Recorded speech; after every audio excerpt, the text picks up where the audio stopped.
है और इस वक्त मेरी मौजूदगी जौनपुर मुख्यालय से लगभग 5 किलोमीटर दूर धर्मापुर मटिया में है।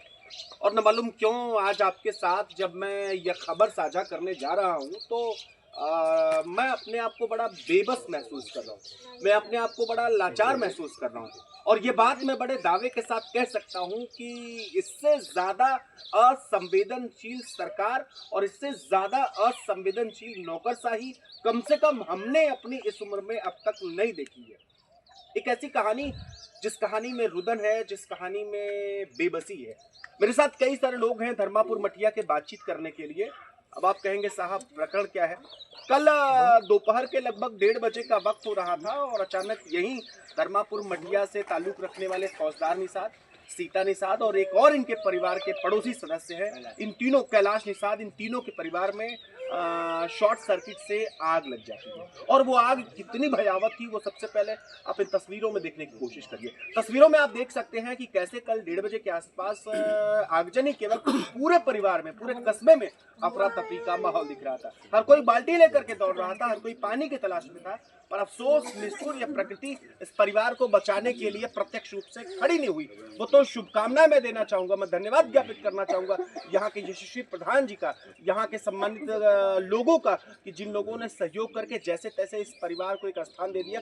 अब ये परिवार जैसे तैसे अपने आप को शून्य से शुरू कर रहा है। लेकिन कल का जो घटनाक्रम था उसने हर किसी को झकझोर करके रख दिया। एक प्रश्न अपने आप में बड़ा खड़ा ये हो जाता है कि विद्युत विभाग के एसडीओ आखिर कितने बड़े अधिकारी हैं कि जुआ करके मौके पर 24 घंटे से अधिक बीत जाने के बाद इस बात की पड़ताल नहीं कर पा रहे कि आखिर ये जो घटना हुई है उस घटना के पीछे कारण क्या है। आखिर जूनियर इंजीनियर जो जेई है वो विद्युत विभाग का अपने आप को कितना बड़ा अधिकारी समझता है कि मौके पर आकर के वो जरा एक बार पड़ताल नहीं कर सकता। इन गरीबों के आंसुओं का हिसाब आखिर कौन करेगा, ये जानने के लिए मैं धर्मापुर में आया हूँ। मेरे साथ कई सारे लोग हैं बातचीत करने के लिए। तस्वीरें आपने पीछे देखी कि कैसे ये पूरा का पूरा आशियाना 3 अलग अलग परिवारों का जल करके तबाह हो रहा था। और जब आज अगले दिन मुझे सूचना मिली तो मैं यहाँ पहुंचा। कई लोग हैं मेरे साथ बात करने के लिए, मैं उनसे बात तो करूंगा, लेकिन मैं घटना के एक दिन बीतने की बात क्या मंजर है मैं उसको दिखाने की कोशिश करूंगा। ये वो जगह है जहां पर सबसे पहले शॉर्ट सर्किट मालूम पड़ा और ये वो खंबा है। मैं रिक्वेस्ट करूंगा जरा उसको दिखाइए। अब ये वही खंबा है, जूम करके जरा दिखाइएगा, जहां से तार लेकर के विद्युत की व्यवस्था यहाँ की गई थी। उसके बाद वहां से शॉर्ट सर्किट हुई, मड़हा था और ये पूरा का पूरा मड़हा जल करके खाक हो गया। मैं और आगे की तरफ बढ़ूंगा तो आप देख पाएंगे, तो समझ पाएंगे कि शायद यहाँ कितनी बड़ी आगजनी हुई। ये बड़े बड़े लकड़ियों के बोटे जब आप देखेंगे तो आप उम्मीद लगा के ये समझ पाएंगे कि कितनी ये लकड़ियाँ पूरी जली हुई हैं। और साहब ये लकड़ियाँ नहीं जली हैं, ये गरीबों के अरमान जले हैं। ये न सिर्फ उनके अरमान जले हैं बल्कि सब कुछ जल करके स्वाहा हो गया है। ये तस्वीरें आप जरा देखिए, ये तस्वीरें आप जरा देखिए, तस्वीरें देख करके आप सहज ये अनुमान लगाइए क्या कुछ मंजर। पीछे आप देख सकते हैं कि सैकड़ों की संख्या में गाँव के लोग आए हैं, कई सारी महिलाएं हैं, कई सारे पुरुष हैं। ये सिर्फ एक परिवार नहीं है जिनके साथ ऐसा हुआ है। कुल मिलाकर के ये धर्मापुर मटिया का कुल 3 परिवार है जिसके साथ ये पूरी की पूरी घटना हुई है। कई सारे लोग मेरे साथ बात करेंगे, लेकिन मैं ये तो एक परिवार का हिस्सा था। हम लोग और आगे की तरफ जरा चलते हैं और देखने की कोशिश करते हैं कि किन किन चीज़ों का नुकसान हुआ है। ये घर का हिस्सा मैं बहुत बाहर से दिखाने की कोशिश करूँगा, क्योंकि ये बहुत जाने की जरूरत नहीं है। ये पक्का इनका मकान है, पटिया लगा करके, चूना लगा करके, ईंट लगा करके इस घर को बनाया गया था। साहब ये भी आधा अधूरा जल करके खाक हो गया। और यही ये दरवाजा आप जरा देखिए, इतनी मोटी लकड़ी ये साखू सागौन की लगी हुई है। जब ये जल करके खाक हो जा रही तो आप अंदाजा लगाइए परिवार के लोग अपने आप को कैसे बचा रहे थे। मैं और आगे की तरफ जरा बढ़ूंगा और ये दिखाने की कोशिश करूंगा यहाँ का ये सामान जो इनकी गृहस्थी के सामान है मैं आपको वो दिखाऊंगा। ये इनकी गृहस्थी के सामान है। ये जरा देखिए, ये गैस का चूल्हा है, ये डब्बा है, इससे पानी लाते थे। ये झाड़ू के कुछ सरकंडे हैं। ये देखिए, ये गांव में कहते हैं मकई है, इस पे ये खाना बनाते थे। इधर पंखा मशीन, कटोरी है, सब कुछ जल करके बिल्कुल खाक हो गया। हट जाए चकिए जरा एक तरफ हो जाए। ये देखिए सिलाई मशीन है, ये आप देख सकते हैं पंखा है। ये गरीब परिवार बड़ा बेबस और बड़ा हैरान है। ये लोग चाहते थे कि साहब इनकी कोई मदद हो जाए, लेकिन अब तक कोई मदद करने के लिए नहीं आया। छोटे छोटे आलू जो बचे हैं इसी से जैसे तैसे अपनी इह लीला को पूरी किया जा रहा है। एक बक्सा जो है मैं ये दिखाने की कोशिश करूंगा। अब आप ये समझ पाएंगे ये बक्सा कितनी बुरी तरह जला है। ये देख करके आप समझ पाएंगे कितनी बुरी तरह ये जला है। आप देख सकते हैं कि सबसे बड़ी बात तो ये है कि जो गृहस्थी का पूरा सामान था वो पूरा का पूरा गृहस्थी का सामान जल करके खाक हो गया और इसमें कई सारी चीजें रखी हुई थी वो बिल्कुल जल करके खाक हो गई।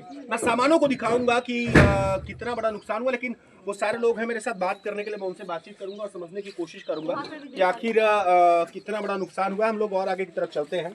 एक और परिवार है, आप पीछे से, एक और परिवार है जो जिनका अपना खुद का बड़ा नुकसान हुआ है, मैं उसे दिखाने की कोशिश करूंगा। तस्वीरें जरा नीचे दिखाइए, थोड़ा दूर से तस्वीरें नीचे दिखाइए। ये आप आगे की तरफ बढ़ेंगे तो ये जरा कपड़े आप जरा देखिए, यही एक दो बिस्तर थे जिसको बदल करके ये लोग घरों में रहा करते थे। ये बिस्तर भी जल करके खाक हो गया। और ये साहब ये बिस्तर कितना बुरी तरह जला है, इसको जब आप देखेंगे ना तो शायद आप स्वतः अनुमान लगा पाएंगे। और मैं थोड़ा आगे की तरफ बढ़ता हूँ और दिखाने की कोशिश करूंगा। ये जरा आप देखिए, ये चावल के दाने हैं, ये अन्न है, ये अन्न है, ये जल करके खाक हो गया। आप जरा इसे देखने की कोशिश करिए, ये आप जरा देखने की कोशिश करिए। गेहूं के कुछ दाने बचे हुए थे, ये भी अब लगभग जल करके बिल्कुल खाक हो चुके हैं। मेरे साथ कई सारे लोग हैं बात करने के लिए, मैं उनसे समझने की कोशिश करूंगा कि आखिर क्या कुछ इनका बचा है, क्या कुछ इनका जला है। सब कुछ स्वाहा है। ये देखिए, ये बर्तन थे इनके, अपने ठेना लगाते हैं ये लोग, थोड़ा बर्तन था इनके पास, ये बर्तन भी जल करके खाक हो गया है। आप लोग पीछे रहिए, ये बर्तन भी सारा इनका जल करके खाक होगा। आप तस्वीरें देख सकते हैं, बहुत कुछ कहने के लिए बचा नहीं है। संवेदनशीलता की पराकाष्ठा। मेरे साथ कई लोग हैं बात करने के लिए, मैं उनसे संक्षिप्त बातचीत करूंगा। आजा, कहाँ गए वो चाचा, कहाँ गए, उनको बुलाइए जरा, आप आइए जरा। तो बात करता हूँ ऐसे कई सारे लोगों से, समझने की कोशिश करता हूँ कि आखिर क्या पूरा का पूरा प्रकरण था। मैं समझने की कोशिश करूंगा कि आखिर क्या पूरा का पूरा प्रकरण था। चाचा आ जाए जरा, क्या बस यही है, आप यहाँ आ जाए, आप यहाँ आ जाए, आप यहाँ आ जाए। बच्चे को हटा दीजिए। क्या नाम पड़ेगा आपका? कैलाश। कहाँ के रहने वाले हैं? धर्मापुर मठिया। मैं एक बात समझना चाहूँगा, कल दोपहर को लगभग 1:30 बजे के आसपास जो घटना हुई है बहुत भयावह हुई है। कैसे ये घटना हुई, जरा उसके बारे में घटना मैंने चालू किया मशीन, खेत में गया सिंचाई करने के लिए, तो यहाँ से मेरी भतीजी थी, उसने बोला कि बड़े पापा तुम्हारे छपरे में आग लग गई। तो मैं बोला कैसे लगी? तो बोला वो ऊपर से खंभे से चिंगारी गिरी मढ़े पे, और मढ़े पर से जब चिंगारी गिरी तो वो भग से आग लग गया। आग लगते ही लगते मेरे आते आते पूरा एकदम जलने लगा। इतना तेज जला कि मैं दौड़कर मोबाइल में फ़ोन में लाइट वाले को कनेक्शन में फ़ोन किया कि लाइट भाई काट दो, यहाँ आग लग गई है। तो वो फ़ोन करके आया तो यहाँ सब हमारी पाइप वगैरह सब जितनी जल के खाक हो गई। अच्छा, कितनी देर बाद लाइट कटी? लाइट वो 10 मिनट के बाद में मैंने फ़ोन किया तो लाइट कटी। बहुत भयानक आग लग गई ना। हाँ। इतना हवा भे तूफान था और गर्मी भी थी उस समय, इतना तेज हवा चला कि पूरा गुब्बारा जैसे, अब क्या बताऊं। क्या क्या नुकसान हुआ चाचा, क्या क्या नुकसान हुआ जरा बताएं। बहुत सामान नुकसान हुआ, अभी कितना बताऊं सर। जितने सिलेंडर थे सिलेंडर को फेंका गया, चूल्हा चौकी और तकरपोश था, 3-4 खटिया थी, बिस्तर था और रजाई गद्दा सब जल के खाक हो गया। कुछ भी नहीं बचा है। हम लोग का कपड़ा भी जितने बच्चे लोग का कपड़ा वगैरह था, तन पे जो था वही बचा है, बाकी सब जल के खाक हो गया। तब से कोई आया है आपके यहाँ? कोई हमारे ग्राम प्रधान जी आए थे और लेखपाल साहब आए थे, बाकी विद्युत को कर्मी कोई नहीं आया। विद्युत कर्मी अब तक कोई नहीं आया? अभी तक कोई नहीं आया। उन्होंने जो मैंने फोन करके बोला था वही आया। लाइट और कट करके कल से गए हैं, तब से कोई आया नहीं यहाँ पर। अधिकारी हमने बोला कि फ़ोन करके भाई यहाँ से खंभा हटाओ, तो बोले 60 कड़छी से आग नहीं लगा है। उसके कोई बोला कि नहीं जय साहब बता रहे हैं कि खाना खाते बनाते समय आग लगी है। तो जय साहब आवे तो हम बताते हैं कि 60 कड़छी से आग लगी कि खाना बनाते समय आग लगी है। आप आके पहले मुआयना करिए, दोपहर 1 बजे मुआयना करके देखिए कि सही बात है कि गलत है। आप दूर से कैसे बात कर रहे हैं जय साहब की खाना बनाते समय आग लग गया? ये 1:30 बजे की बात है और हम लोग खाना खा के बैठे थे, यहाँ लाइट आया, हमने खेत सिंचाई करने के लिए गया। हमारी भतीजी बोली अरे बड़े पापा तुम्हारे छप्पर में आग लग गई है। मैं बोला कैसे लगी? बोलता खंभे से वो तड़ से आवाज आया और आग गिरी, छप्पर में जलने लगा पूरा। और हवा के तेज में पूरा छप्पर 10 मिनट के अंदर में हाहाकार पूरा जल के खाक हो गया। आपसे अब तक उस समय कोई सहयोग नहीं है। हमारे ग्राम प्रधान जी आए थे, वो भी थोड़ा मदद करके 24 घंटे के बाद कोई अब तक अधिकारी कर्मचारी आया कि नहीं? अधिकारी कोई नहीं आया। लेखपाल साहब आए थे, लिख पढ़ के लेके गए हैं। हाँ। और फायर ब्रिगेड आया, पुलिस भी आई थी, 100 नंबर पुलिस में फोन किया लेकिन गया, सब तो कुछ खाक होने के बाद सब कुछ खाक होने के बाद में मेरे मतलब साथ और जल कई सारे रहा लोग हैं था। बात करने के लिए, मेरे साथ और कई सारे लोग हैं बात करने के लिए, जब बात जल करते हैं। रहा था जी तभी वो लोग आए हाँ। आए मतलब देख के अभी फायर ब्रिगेड अभी बुता रहे, कितना पानी, कितना उस समय इतना तेज जल रहा है कि पानी कहाँ मिलेगा, लाइट भी कट गई थी। अच्छा। तो पानी कैसे हैंड पाइप से चला के। और मेरे साथ कई लोग हैं बात करने। चाचा आप उधर चले जाए जरा। क्या नाम पड़ेगा आपका? ज्योति निषाद। ज्योति, आप यहीं की रहने वाली हैं? हाँ, अच्छा ज्योति, कैसे कैसे ज्योति आग लगी जरा बताइए ना। वहाँ खंभा से करंट उतरा, सीधा मड़ई पे आके गिरा। हाँ। हम लोग चिल्लाने लगे कि आग लग गई, आग लग गई। हाँ। बुझाने के लिए पानी लेके दौड़े तो पानी आग बुझाते बुझाते पूरे मड़ई में फैल गई। हाँ। हम लोग एक भी सामान नहीं निकाल पाए। मेरा कपड़ा वगैरह सब कुछ था, सामान था, दाल चावल राशन पताई कपड़ा वपड़ा सब कुछ था, बक्सा था, सिलाई मशीन था, साइकिल था, हाँ। कुर्सी टेबल चाट थी, हाँ। और भी सारा सामान था उसमें, भूसा उसा थे भैंसी का। कोई अधिकारी कर्मचारी आया? कोई नहीं आया था, कोई नहीं आया। कोई नहीं आया था, सिर्फ के प्रधान जी आए थे और नेपाल जी, बस और कोई नहीं आया।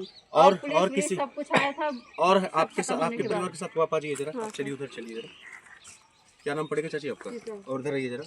क्या नाम आपका है? शीतल सर। अच्छा सीता निषाद। सीता का जिक्र होते ही मुझे न मालूम क्यों निषादों की बात हो, माँ सीता की बात हो, तो ये दोनों चीज़ें रिलेवेंट मालूम पड़ती है। आप जब त्रेता युग में चले जाएंगे, हमारे हिंदू धर्म दर्शन की तमाम किताबें पढ़ेंगे तो उसमें बड़ा स्पष्ट लिखा है कि जो निषादों के राजा गुहाराज थे, उनकी प्रभु श्री राम के साथ सबसे गाढ़ी मित्रता थी, और कैसे उन्होंने नदी पार करके उनको दूसरे किनारे पहुंचाया था। वो प्रेम, वो भाव विह्वल कर देने वाला प्रेम था। और सीता निषाद है, ये वक्त वो बदल चुका है। ये सरकार निषादों की है, ये सरकार भारतीय जनता पार्टी गठबंधन की है, लेकिन साहब निषाद परिवार बिलबिला रहा है। इस परिवार के साथ कोई सहयोग करने को खड़ा नहीं है। एक महिला है मेरे साथ बात करने के लिए, सीता। ये इनके अपने जेवर जले हैं, ये देखिए, मुझे लग रहा है कि पाँव का वो है जो है कि पैजनी बोलते हैं इसको। ये आप देख सकते हैं, ये कितनी बुरी तरह जल करके खाती है। मंगलसूत्र काले में था। ये देखिए, ये बता रही मंगलसूत्र था। ये कहा जाता है कि भाई ये सुहागन जब पत्नियां होती हैं तो मंगलसूत्र पहनती हैं। जरा देखिए ना, ये भी जल करके खाक हो गया। ये इनके अपने जेवर, और ये जेवर जरा तस्वीरों में दिखाइए जूम करके जरा। ये जेवर आप देख सकते हैं बिल्कुल जल करके खाक हो गए। और साहब किसी को इस बात की फिक्र नहीं कि कोई इस बात के बारे में जरा विचार कर पाए। मेरे साथ बात करने के लिए समाजवादी पार्टी के युवा नेता हैं राहुल त्रिपाठी, सहयोग करने के लिए आए हैं।